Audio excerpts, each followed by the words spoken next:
Good afternoon. 2 years ago, I was at this very spot to tell you about how we were going to use LLVM to port the legacy VMS operating system to x86. VMS is the Digital Equipment Corporation for the VAX 32-bit architecture. There's one down at the Computer Museum. How sad. That was over 40 years ago, and today we've since ported it to 64-bit alpha, Itanium, and now to x86 64. Pleased to show that LLVM has been pretty flexible for what we wanted to do to port VMS to x86. Except for a few minor changes we've had to make the odd-shaped VMS fit into the memory models that are available in the ABI. So we had to start making our cross-compilers with an older LLVM 342, based because our older C++ compiler wasn't up to the task. And since all our old front ends generated a common IR to our old legacy backend, all we had to do is convert to LLVM IR. And it sounded easy when I first told my technical director. So as of today, we can boot the OS in VirtualBox and KVM, come to the prompt, run tasks, run programs. We're going to beta it with customers probably in February. So here's a quick picture of where our compilers are today. The stuff that's in blue, the translator that we had to add to convert the two IRs. And you'll see we end up with a large number of compilers. We have a PASIC compiler, COBOL, Pascal, Macro32, which is a VAX assembly to target machine instruction.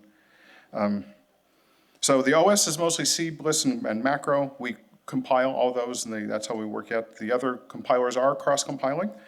We haven't had anything to test them on yet. So the ABI we're using is based on the AMD ABI.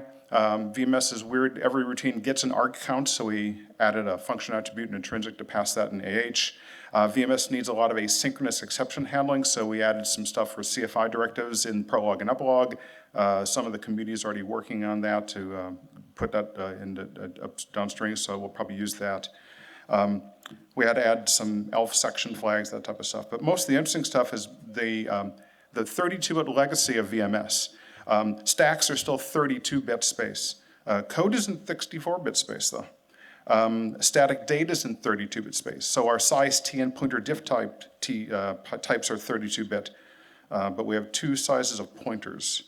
But there's a lot of system interfaces that want 32-bit addresses for routines, even though I just said a second ago that code lives in 64-bit space. We did that on Alpha and Itanium by putting our function descriptors in 32-bit space. We have a little better trick on x86. So the weird memory model for VMS means that static data can be very far away from code. So code can be 64-bit space, but that static data has to be in 32-bit space. So we always go through the GOT to get to static data. So we can't assume that it's the small memory model anymore. It's not small. And since some routines can be loaded in 32-bit space, some in 64-bit space, you always have to go through the GOT just to jump to another routine. You can't rely on they're always in the same section either. And then, of course, to do the trampolining, what's the status? For the code addresses in 32-bit space, we just make trampoline routines, and we put addresses of trampoline routines in the GOT and jump through the trampoline routines. And then for the current status, we can map all that intermediate language to LLVM intermediate. Once we got a good model to represent the intermediate values, it went pretty well, although it took us 3 times to do it. It's just about 26,000 lines of code, which is pretty simple, actually, if you ask me. Including most of the debug support we've added in there. Some of the challenges have been static variable initialization. The way LLVM represents initializers for variables is very different than the way our old code generator IR did, so that's still a festival of bugs. And as of today, we've only had to change 500 lines of code in LLVM to do all of this. So I'm very impressed. I thought we'd end up changing thousands of lines to do it, but it came up pretty easy. And then we're in the midst of bootstrapping the equivalent changes into a newer LLVM to go native.